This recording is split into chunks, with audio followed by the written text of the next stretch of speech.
Hello, everyone. So I've been a Courage member for many years, for the past 11 or so, helping to lead a group, one of the 3 groups in the Bay Area. And it's a real privilege to introduce Dr. Buciszewski tonight. About a year ago or so, I found his book, What We Can't Not Know, at a Catholic Men's Fellowship conference. And I had already read his On the Meaning of Sex. And so I started the second book with great excitement. The further I got into it, the more exhilarated I became, until I realized I was getting somewhere near the end. And a feeling of sadness started to set in. So I ended up writing to Dr. Buciszewski, and I said, look, I'm finishing your book, and it feels bad because I won't be in your unfolding thoughts anymore. You know, this isn't good. So he wrote back almost immediately, and this was delightful. He thanked me. And so we ended up talking a bit about a talk I was preparing for some graduate students and faculty in my field about tradition and freedom and tolerance, tolerance is an area that is of great interest to him. He's written marvelous things on it. And he urged me to read to reread C.S. Lewis's The Abolition of Man, which then ended up being really important in the talk that I gave. I was very grateful to him for this. Dr. Buciszewski's work is in the field of government. He teaches at UT Austin, where he's taught since 1981. Political philosophy, the interaction of ethics and political philosophy with politics and religion. But in particular, he's worked a great deal on the idea of natural law, starting from Aquinas's correct observation that the natural law, in terms of its general principles, is the same for everyone, both with respect to rectitude and with respect to knowledge. In other words, what's right is right for everyone, and everybody knows that. But it doesn't seem that way. Many people seem not to know it, and many people say they don't know it, but as his further work on self-deception shows, it's much more likely that we're simply deceiving ourselves. This kind of insight, this kind of clarity, he brings to all the questions that we face about the meaning of sex in our lives. I think so often of what I see among my students and friends, the effect of jealousy, the dissolution of relationships. And he reminds us so beautifully of what it could be, and what we're called to make it. So with that, let me introduce Dr. Buciszewski.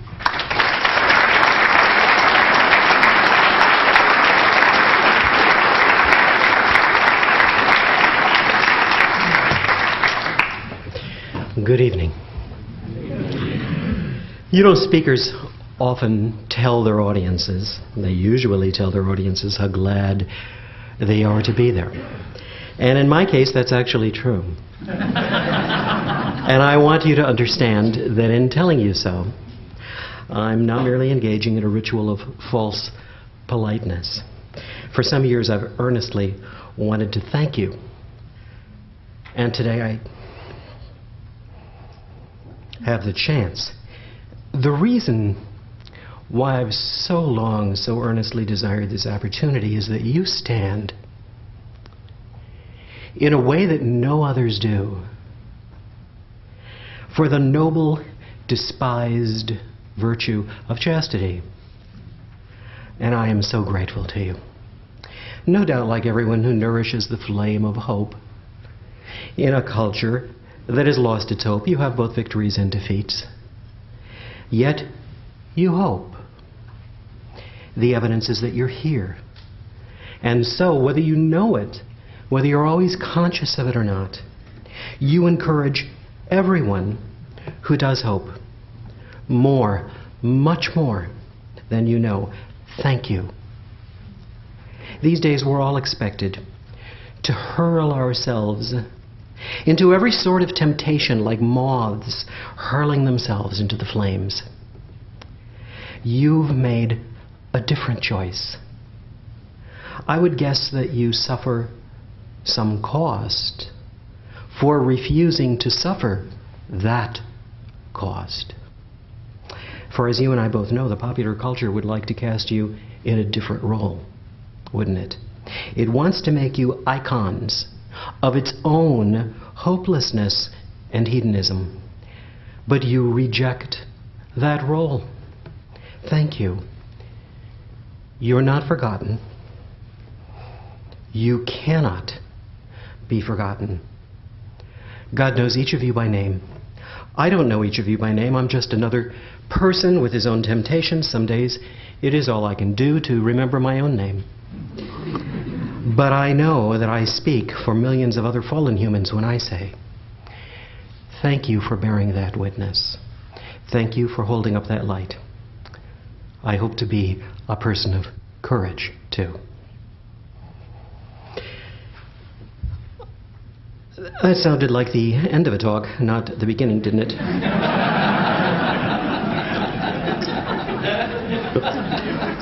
So I think I'd better get started tonight.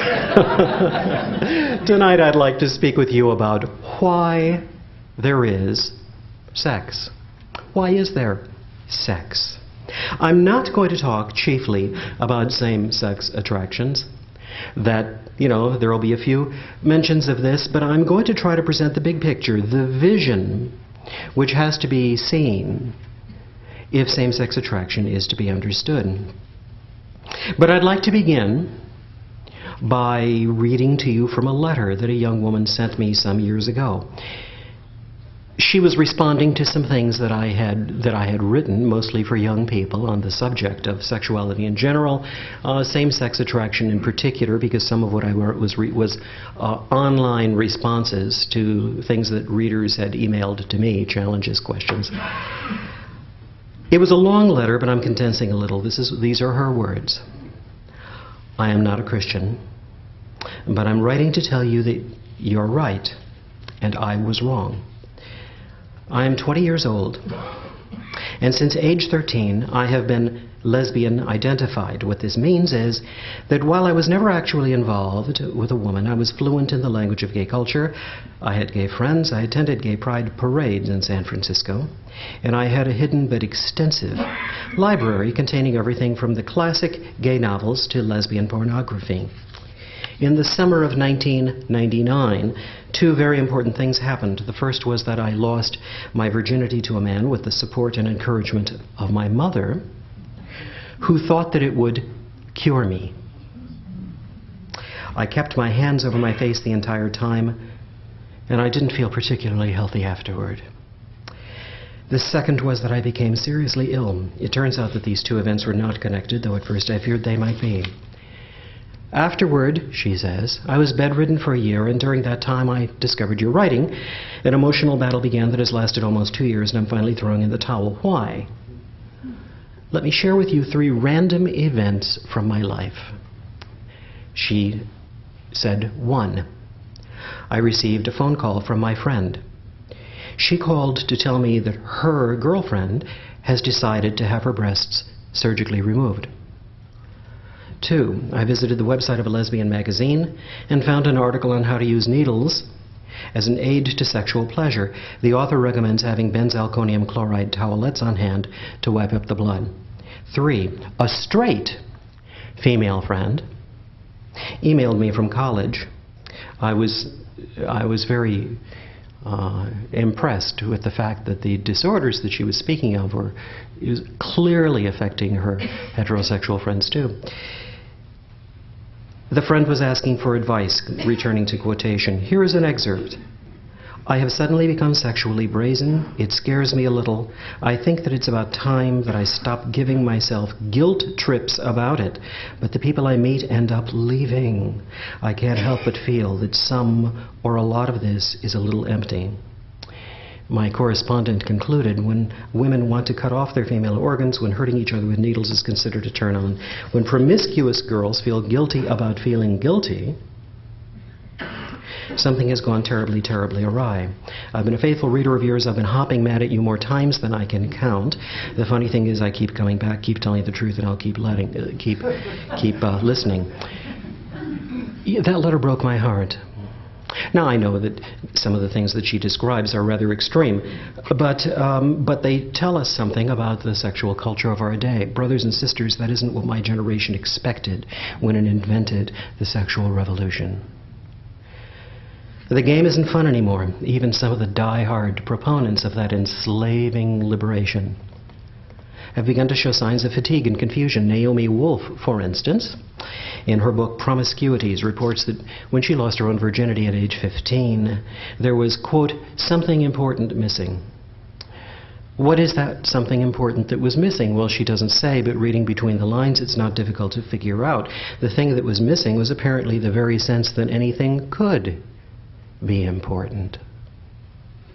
In her book, Last Night in Paradise, Katie Roifa poignantly wonders what could be wrong with what she calls freedom. She titles the book Last Night in Paradise because she's worried about the end of the sexual revolution. Things just seem to be coming apart. She says, what could be wrong with it? She says, it's not the absence of rules exactly, the dizzying sense that we can do whatever we want, but the sudden realization that nothing we do matters. Desperate to find a way to make it matter, some young men, a minority, but some young men deliberately court death, especially seeking out sexual partners with deadly infections as partners. Now, at the opposite extreme, though, some who languish in the shadow of the sexual revolution toy with the idea of abstinence, but not the abstinence of which we speak here at Courage, rather an abstinence that arises less from the vision of purity than from boredom, fear, and disgust. In Hollywood, of all places, it's become fashionable to talk up Buddhism, which is a doctrine that finds the cure of suffering in the ending of all desire, and the cure of desire in personal annihilation. Speaking of annihilation, speaking of exhaustion, let me tell you about my students. I'm speaking here mostly of students whose desires are aimed at the opposite sex, but if I suggested in class in the 80s that there might be a problem with sexual liberation, they said everything was fine. What was I talking about? Now if I raise questions, many of them speak differently. And it's an interesting thing. They still live like libertines. They still sometimes talk like libertines, but it's getting old. It's getting old. They're beginning to sound like the children of third-generation Maoists. My generation may have ordered the sexual revolution, but theirs is paying the price for the meal. And I'm not speaking only of the medical price. I don't know about you. I get so tired when I go to and hear speakers who are trying to persuade young people to be chaste, and the whole talk is about disease and about unwanted pregnancies and so forth. To be sure, that the medical price is ruinous, but I'm not speaking only of broken bodies. I'm speaking of, for example, broken childhoods. What is it like for your family to break up because dad's found somebody new? What is it like for your family to break up again because this time mom has? What is it like to be passed from step-parent to step-parent to step-parent? Well, too many of us know. What is it like to grow up knowing, another aspect of our culture, that you would have had a sister but she was aborted? A young man remarked in one of my classes that he longed to get married and to stay married to the same woman forever, but because his own parents hadn't been able to manage it, he was afraid to get married at all. He respected them. It was an odd sort of inversion of what should have resulted from respecting his parents. Because he didn't want to think ill of them, he believed he couldn't possibly manage what they hadn't been able to manage. Women show signs of avoidance of relationships too, but in a more conflicted way. According to a survey commissioned by the Independent Women's Forum, 83% of college women say marriage is a very important goal to them. It's a very high percentage. Yet 40% of them engage in hooking up, and we know what that is: physical encounters, commonly oral sex, without any expectation of any relationship whatsoever. Do you hear a little cognitive dissonance there? Do you hear a little cognitive dissonance? Can you think of any sexual behavior less likely to get you into marriage? The ideology of hooking up says that sex is merely release or recreation. You have some friends for friendship, you have other friends just for hooking up. And what your body does is supposed to be unrelated to what your heart is up to. I think we'd better not believe that. The same survey reports among these young women that hooking up commonly takes place when both participants, this is by their own report, when both participants are either drinking or drunk. And it's not hard to guess the reason why. After a certain amount of this, you may need to get drunk to go through with it. It's just too hard. It's just too hard. And this is what we call liberation. The fact is that we're not designed for this sort of thing. Our hearts and our bodies are designed to work together. Our hearts and our bodies are designed to work together. Truly, don't we already know that? I'm speaking of men and women both. A woman may be more likely to cry the next morning, but a man pays a price too. Out in the culture, most men, I think that they can instrumentalize their relationships. In other words, treat their partners as tools, and yet remain capable of romantic intimacy when the right person comes along. And I want to say to them, sorry, that's not how it works. Sex is like applying adhesive tape. Promiscuity is like ripping it off again. If you rip it off, and rip it off, eventually the tape can't stick anymore at all. The ruin of the adhesive probably contributes to an even wider social problem that might be called the Peter Pan syndrome. I thought I was very original when I gave it that name, and then I discovered that a lot of other people had been calling it the same thing. Well, that happens. But, you know, men in their 40s, with maybe children in their 20s, talk like boys in their teens. I spoke to one such man in an airport terminal. We were both waiting for an airplane. And he said, I still don't feel like a grown-up in his 40s. They don't even call themselves men. Just maybe guys. Now, in a roundabout sort of way, I've just introduced the concept of natural law. I don't know if you noticed, the natural law tradition is unfamiliar to most people today, but it's been the main axis of Western ethical thought for the last 23 centuries, and in fact it is experiencing a sort of a modest renaissance. The hinge concept is meaning and design, natural meaning, natural design. I said that we're not designed for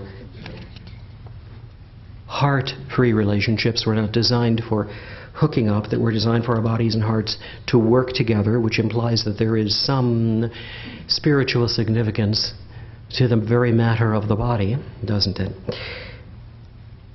And I mean the term design in the broadest sense, not merely mechanical design, this part goes here, that part goes there, but what kind of being we are. What kind of being we are made to be. Because the design is not merely biological, but also emotional and intellectual and spiritual. For that reason, the languages of natural law, natural design, natural meanings, and natural purposes are pretty much interchangeable. The idea is that some ways of living comport with our design, and some ways of living don't. Now, from a natural law perspective, then, taking a big picture, a big broad view of the situation, the problem with 21st century Western sexuality is that it flouts the embedded principles and the inbuilt meanings of the human sexual design.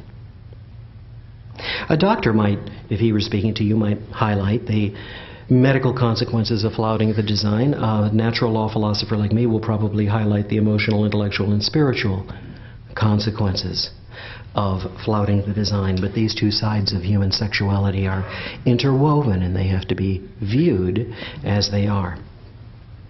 Well, all right then, if I'm going to talk about purposes and meanings that are embedded in the human sexual design, then I had better say something about what they are. What are the sexual powers for? What are they for? Leaving aside the sacramental meaning and considering only the natural meanings, there are two. There are two. One is procreation, the bringing about and nurture of new life. the formation of families in which children have moms and dads. The other is union, which means not just feeling close, but it means the mutual and total self-giving and acceptance of two polar, complementary selves in their entirety, soul and body.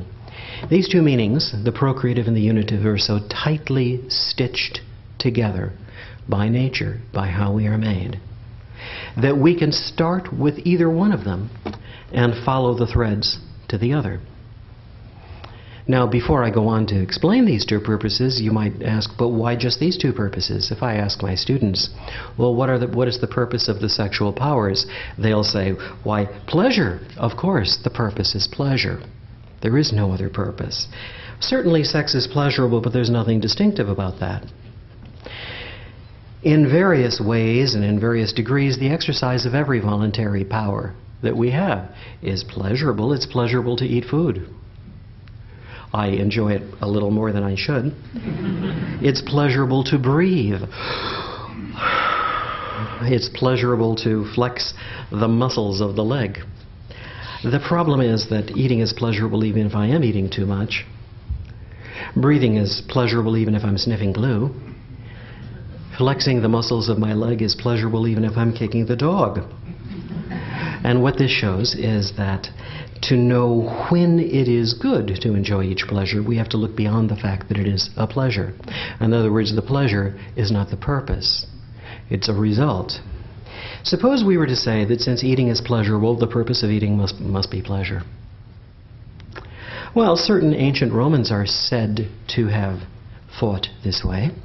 To prolong the meaning of their feasts, they purged between courses and then returned to the table and ate some more. I hope it's not difficult to recognize that such behavior is disordered. The more general point that I'm trying to make is that although we do find pleasure in exercising our sexual powers, pleasure's not their purpose. It only provides a motive for using them. A dangerous motive which may sometimes conflict with their true purposes and meanings and steer us wrong. Our bodies are not just tools for sending agreeable sensations to our minds. They are of infinitely greater dignity than that. For they are part of what we are. Now, I was saying, before this little digression about pleasure, that the two purposes or meanings of sex are procreation and union. And it isn't very difficult to see that one of them is procreation, is it? Apart from the fact that sex does in fact bring about human life between two people of opposite sex, it would be difficult to understand why we are endowed with sexual powers at all, why there would be any reason for us to have them. But if the procreative meaning of sex is granted, if we admit, well, yes, that is part of what it's all about, what it's for, well then the unitive meaning follows. You really can't say yes to one and no to the other, because we aren't like guppies who cooperate only for a moment. For us, procreation requires an enduring partnership between two beings. The mother and the father, the husband and the wife, who are different, but in ways that enable them to complete and balance each other. Nothing like that does happen among the guppies. Nothing like that happens among the paramecia, or among the bacteria, or the funguses. Union then is a property of the distinctly human mode of procreation. A parent of each sex is necessary to make the child because the female provides the egg. The male fertilizes it, the female incubates the resulting zygote.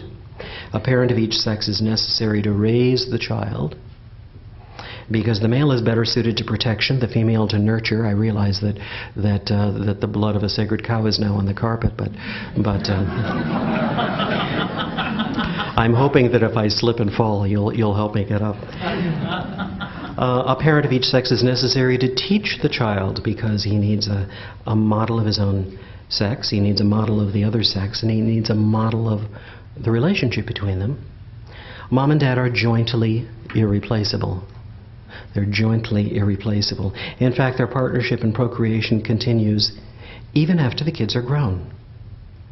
even after the kids are grown and they are no longer at the procreative age, because the biologically procreative age, because grown kids need the help and counsel of their parents to establish their own new families. So procreation is a multi-generational activity. Plainly then, the gift of the spouses to each other is at the center of our procreative design. The more you think about this mutual gift of self, actually the more astonishing it is. It's really very surprising. It's unexpected. It's, you might almost say, peculiar. New human life could have been brought about without sex, as in yeast and amoebas it is. It might have been brought about with sex, but without the gift of self, as in those guppies that I mentioned. But it isn't. For us, not apart from the potentiality for new life, but because of the potentiality for new life, sex carries within it another potentiality for a powerful and distinct form of human love, which can, however, be misguided. This is why it shakes us to the core. This is why it says, no, you will never be the same. Whenever the spouses give themselves to each other sexually, they're doing something that cannot help but mean that happy chance of new life, even if that isn't their intention. They can't change the objective meaning of the act. They can't change the procreative meaning of the act, because a bodily action is like a word. We mean things to each other not only by what we say, but even more by what we do. In fact, think about it. When the speech of the body, let me turn it around. When the speech of the mouth contradicts the speech of the body, when I'm saying this is what this means, but my body is saying something else, which speech wins? The speech of the body does, not the speech of the mouth.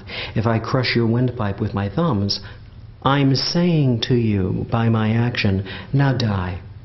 Even if I tell you with my mouth, be alive. To join in one flesh is to say, I give myself to you. In all that this act means,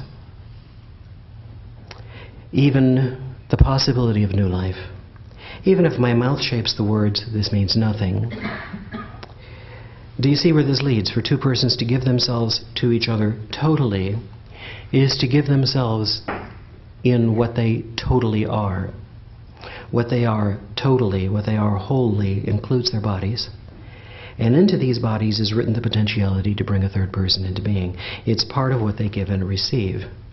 And this is why the sexual act is inherently an act which involves both of the polar and complementary opposites. Now let me explore another part of this mystery.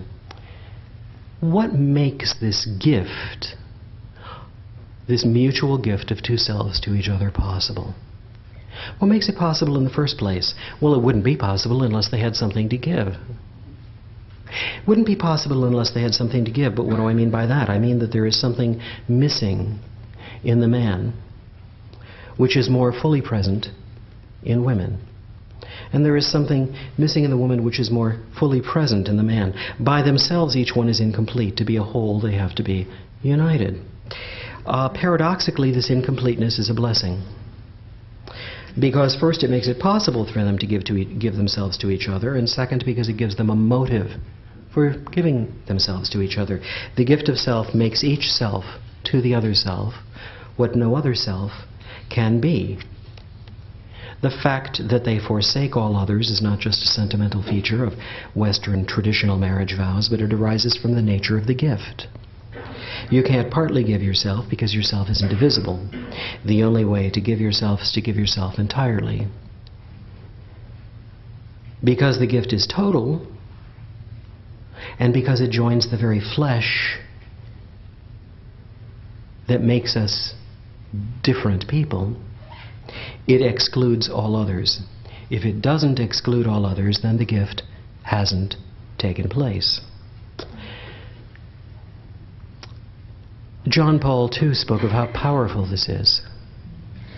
The body is the visible sign by which the invisible self is actually made present and communes. The body is an emblem of the person, and the joining of bodies emblematizes the joining of the persons. One flesh unity is the body's language for one life unity. Nothing else that we do with our bodies is like this. It's a very strange thing. In the case of every other biological power, only one body is required to do the job. A person can breathe by himself, using no other lungs and diaphragm but his own. A person can circulate blood by himself, using no other heart but his own. So it is with every one of the vital functions except for one. And that one exception is procreation. If we were speaking of breathing, it would be as though the woman had the diaphragm and the man had the lungs, and they had to come together to take a single breath. If we were speaking of circulation, it would be as though the man had the right atrium and ventricle and the woman had the left atrium and ventricle, and they had to come together to make a single beat. Now, it isn't like that with the respiratory or circulatory powers, but that is precisely how it is with the procreative powers. You know, we like to say, well, there's the male reproductive system, there's the female reproductive system. That's completely incorrect. Neither one has a reproductive system. Each one has half of one. But they have opposite halves. The union of complementary opposites is the only possible realization of their procreative potential. Unless they come together as one flesh, you might say as a single organism, though with two personalities, procreation doesn't occur. How strange and how mystifying that two such divided and incomplete beings have to come together. Why would God create an ontological gap between the two sexes? And you know, it's a funny thing, that ontological gap is not experienced only by those who deal with same-sex attractions. The ontological gap between the sexes is experienced by people whose desire is for the opposite sex too. Men are in many ways strange to women, and women are in many ways strange to men. Why would God create such an ontological gap between the two sexes, considering that it takes such effort to bridge it? Why would He do that? Why didn't He just create one complete sex that combined all the male and female qualities instead of two incomplete sexes who need to balance and compensate for each other? You would almost think that He had designed us the way He did just so that we would have that difficulty to deal with. Wait a moment. Could it be, in a way, that that's true? Could there be something good about having this difficulty to deal with and to overcome? I think the answer is yes. I think the answer is yes. The division and incompleteness of the two sexes is a blessing. It is a blessing. How could it be a blessing to be incomplete? Well, one reason is because it makes it possible for two persons to complement each other. You can't give someone what he already has. You can only truly give what he doesn't have. So men and women in general, and the husband and wife in particular, have to be different from each other, and different in just such a way that they balance, each providing what the other lacks. It's surprising. You would think that the ontological gap would make the communion of two different versions of human being impossible. And actually, it is the very thing that makes the sexual communion of two human beings possible. The second reason why the division and incompleteness of the sexes is a blessing is that it provides a motive for the two sexes to cross that ontological gap. Feeling their incompleteness, the two sexes tend to long for each other. And of course, there are other ways to use the sexual powers. We all know this. There are other ways to dissipate that longing. There are ways that fail to bridge that canyon. And that is true in heterosexual relationships as well. Promiscuity fails to bridge the canyon. Autoerotic behavior fails to bridge that canyon. One of these kinds of things sinks me still more deeply into myself. Another might attach me to something that is more like my reflection. Still another way would reduce other persons to being my tools.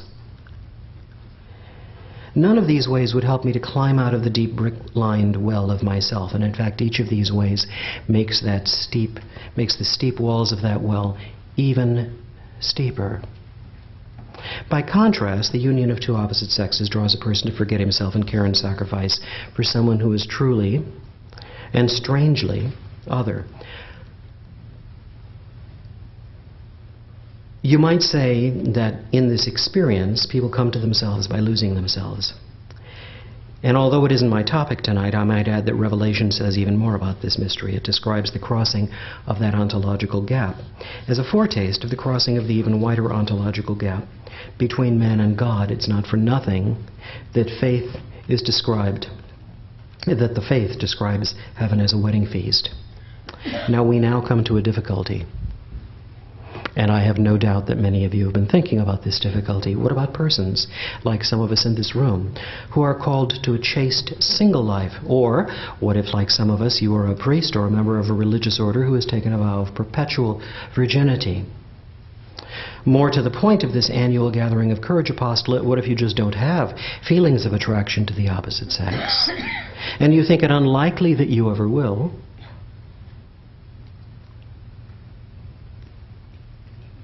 I hope that I haven't caused inadvertent pain, but it may seem as though all this time I've been describing a box of chocolates that you can't have. No. There are two things wrong with this box of forbidden chocolates picture. The first is that it paints sexual purity incorrectly. The second is that it paints sexuality itself incorrectly. The true picture is much more wonderful. So let me take each of these two errors in turn. First then, why does the forbidden chocolates picture paint sexual purity incorrectly? Because it pictures purity as though it were merely negative. A no or a not, lacking any character of its own. Don't take those chocolates.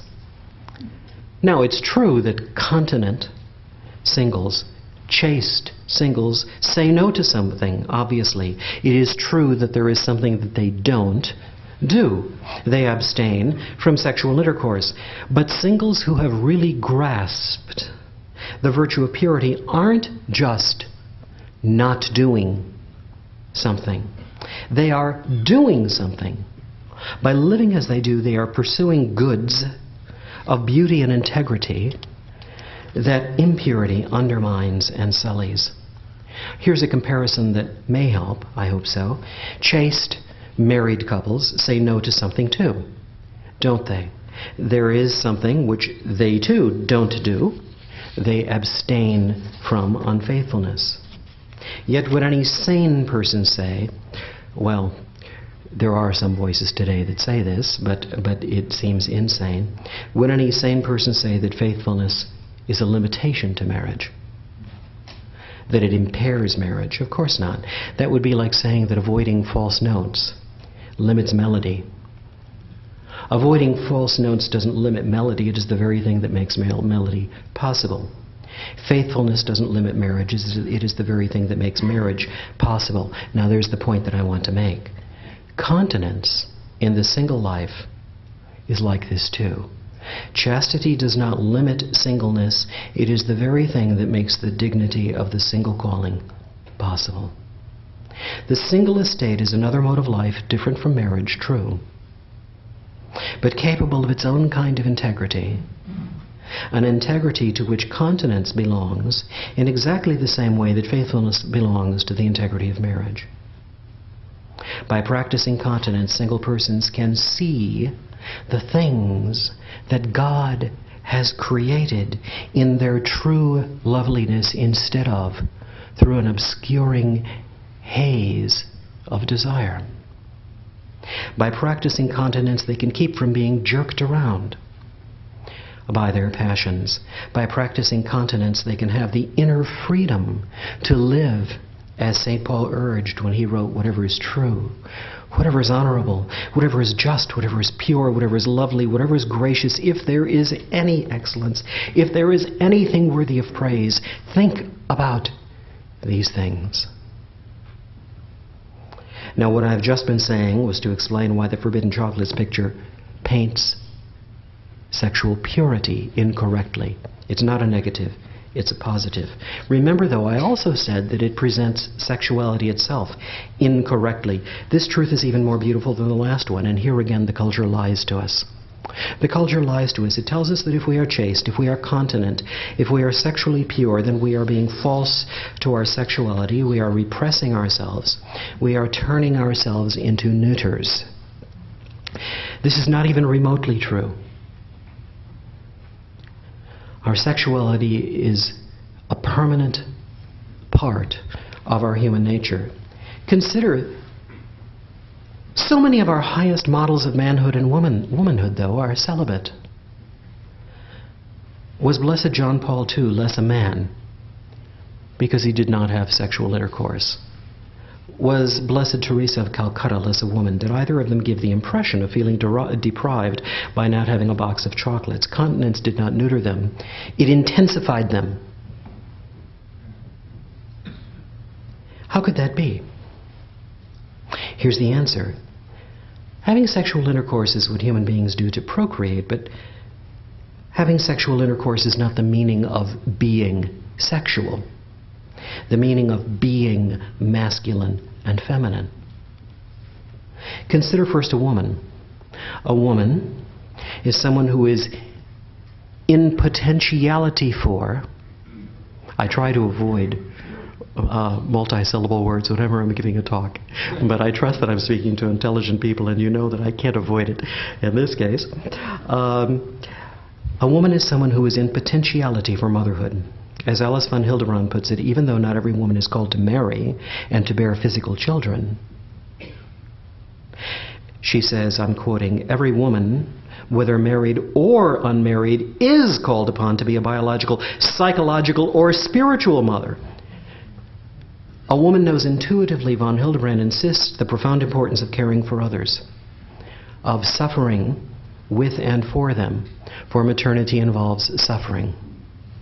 This is a profound insight, and it belongs to the genius of womanhood. It was a woman who spoke for all creation, and as a virgin, when she said to God's messenger, let it be unto me, as you have said. Now, if you'll allow me to build on this line of reasoning, then I'll suggest that just as a woman is someone who is in potentiality for motherhood, a man is someone who is in potentiality for fatherhood.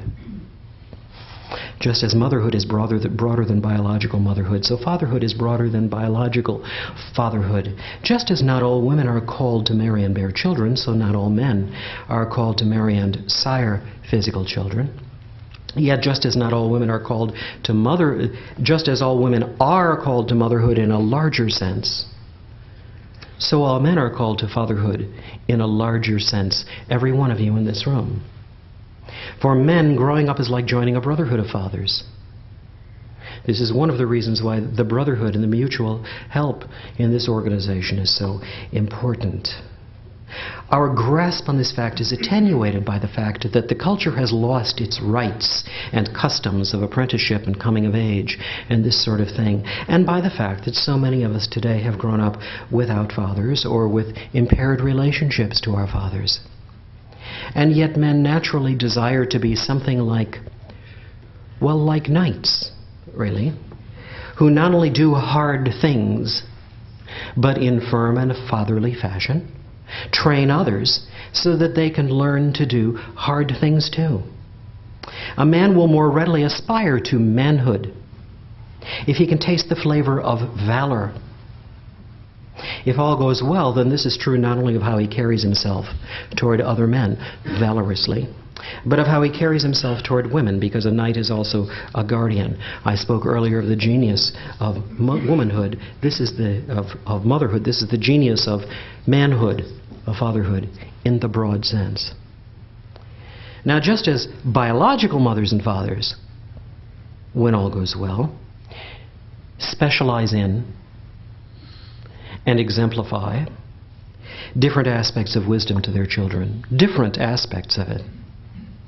So men and women in the world at large specialize in and exemplify different aspects of women to the world at large. A woman knows intuitively that in order to be strong, you must love.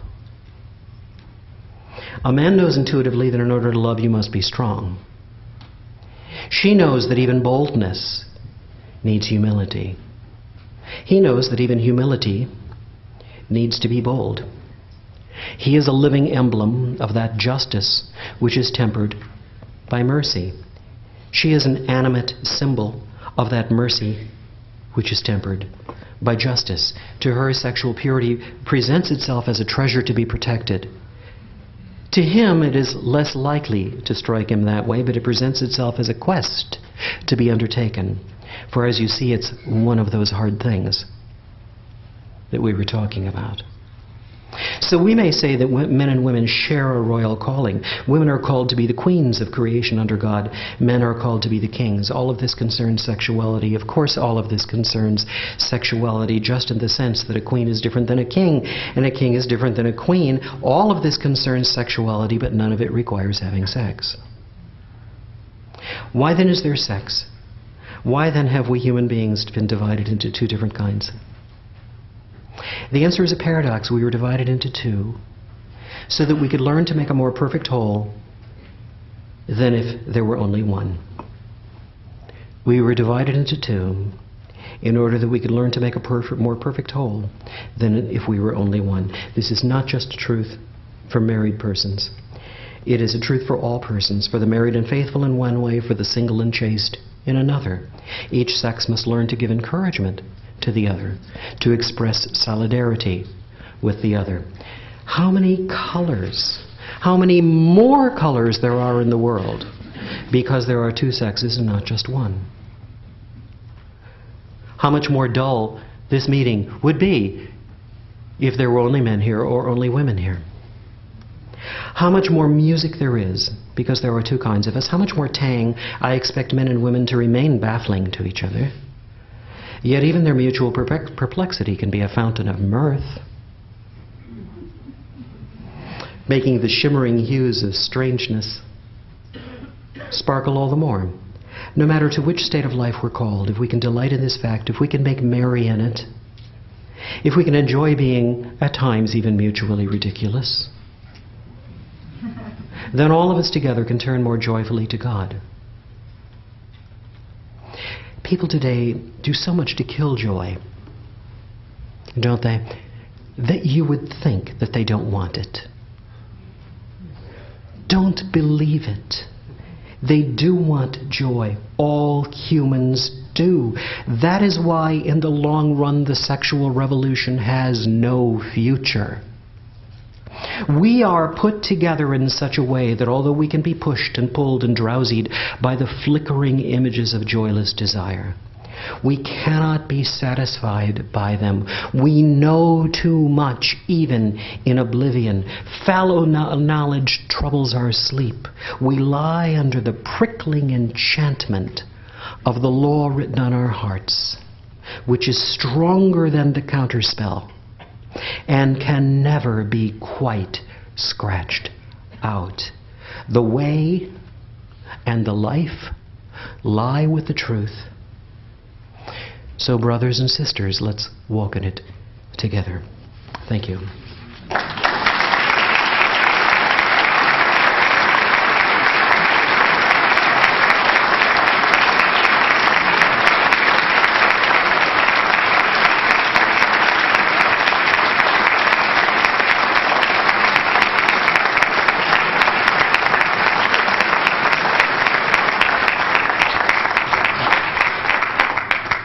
Dr. Budiszewski said he'd be happy to take a few questions, keeping in mind the the time and our hope to be over in the chapel by 9 o'clock, yet there's still an opportunity. So are there any questions?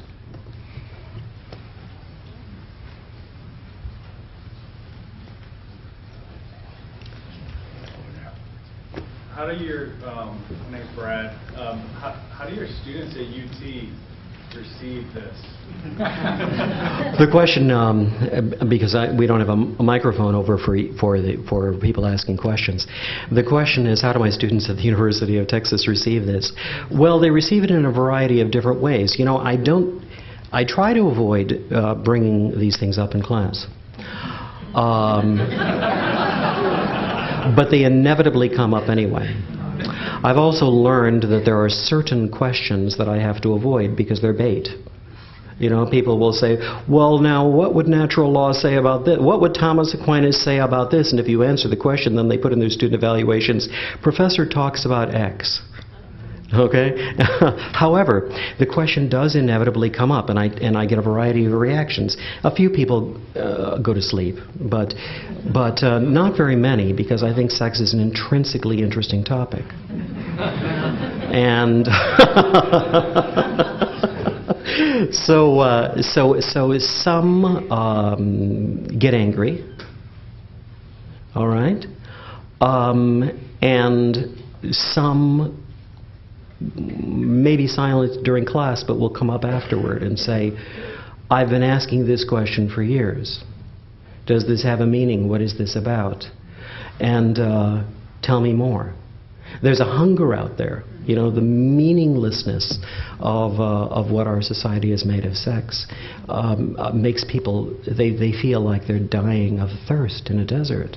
And so it can come to some of them as water to hear in this. So you've got those who are saying, "Give me more of this water," and there are others who are screaming at you. So it's actually, I shouldn't say screaming. Back in the days, back in the 80s, if I talked about abortion, people might scream at me. On this topic, though, people don't scream. What is more likely to happen if there are emotional dramatics in the classroom is that somebody will start to cry. And this is very difficult because there is usually some real pain in the crying, but there's often an element of manipulation too, right? It's a way to shut up the professor if you don't have an argument. So what can I say? There's a vast variety of responses here. One of the challenges, I think, that meets us is that we have to have ways to talk about this that accommodate all of that. We have to have a way to speak to the anger that makes somebody shout, to speak to either the genuine grief or the manipulativeness that makes somebody snivel. We have to have a way to speak to those who say, "Give me more of this." About the only ones you can't speak to are the ones who fall asleep, but as I say, they're the minority. And I think that this means that it's more than a matter of just giving arguments. Now, I thought that I was able to present arguments here to you all, but very often people can't follow arguments like that any longer. And they aren't sufficiently receptive. They haven't been trained in logical tools. They think that discovering the truth about something is just a matter of how they feel, you know. And so we are faced with the task of finding a kind of an apologetics that works less philosophically than in the old days, where you might only have a 9-second soundbite to say what you need to say. Or where there may only be flashes of opportunity where somebody is able to actually hear you. Have I answered your question? Okay. I have a tendency, folks, to answer more than somebody really asked, and so you have to sometimes shut me up. So if you need to throw something at me, that's okay. I got a question. Okay. How does your colleagues as professors agree with or disagree with your subject of natural law? Do they, because when we had the issue, it was a professor who told my child that same-sex attraction was okay, and we as parents were the wrong person by telling them that it wasn't. Yes. Yeah. The question is how do my colleagues, or how do other faculty in general respond to invoking natural law, and the questioner mentioned that a situation where the kids were told by the professor that natural law was for acting on their same-sex attractions because that was natural for them. Well, the part of the problem here is that we're so out of touch with the natural law tradition that we fall into all sorts of straw man arguments. If somebody said, I'm an alcoholic, and so obviously it's natural to me to get drunk. And so, everything in law and in social life should recognize the equivalency of drunkenness and sobriety. We would say, well, that's ridiculous. It may very well be that for reasons that are perhaps beyond your control, you are unusually susceptible to temptations to drink, but then we have to compassionately recognize that this is a difficulty that you have to deal with, and you need our encouragement in dealing with it. That would be the right way to talk about what is natural. We are naturally meant for sobriety. But some people suffer greater temptations than others to inebriation. We are naturally meant for chastity. Some people suffer greater temptations than others to various disorders of chastity or departures from chastity. What is natural is not what the animals do or what you happen to desire. What is natural is what fulfills you. It is what develops and brings to fruition and fulfillment beings who are designed as we are designed. Okay? Does that help? Okay. Go ahead. Yes, Dr. Thanks for a phenomenal talk. Thanks. I guess to sum up, a lot of what you said was on the subject of complementarity. You said we're divided into some form of more perfect whole. And working with youth as a professor, one thing that leaves my head spinning, but as I understand it, there's quite a disconnect among youth, even in rather faithful Catholic youth groups. You'll have youth that will say that the product of complementarity of a child to destroy that life is mean. It would be very much against abortion. Yet on the other hand, they say it would be mean to deny the union, say, of two men, as obviously there's not complementarity. So yes. That leaves my head spinning, and I didn't know if you could reflect on that stuff.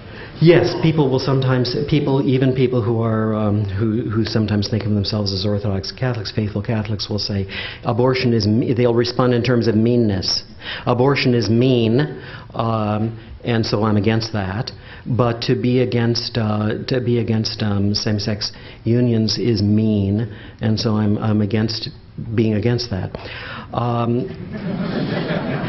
Well, the problem here is that when we speak of compassion, we have to recognize that the word has a double meaning. In the English language, compassion can mean the sheer emotion of feeling sorry for somebody, of having feelings for the other person because the other person is suffering, and that can be misdirected.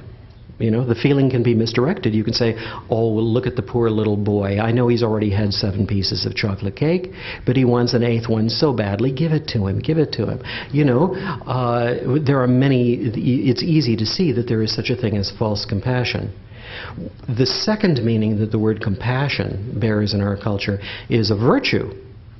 The virtue of compassion isn't the same as the emotion of compassion. It's rather the habitual tendency to exercise the emotion at the right times and in the right way, in a way that is really for the true good of the other person instead of being damaging. Now, most people can grasp that. But they have to be listening long enough to get it, right? And so analogies sometimes help. Well, what about this? In a public discussion once with an activist for a way of life that acted out same-sex attractions, he was talking about the other side not being loving and so forth. And I said, I love you. I want to be with you forever in heaven. But how would I be loving you if I see you doing something that is destroying you and I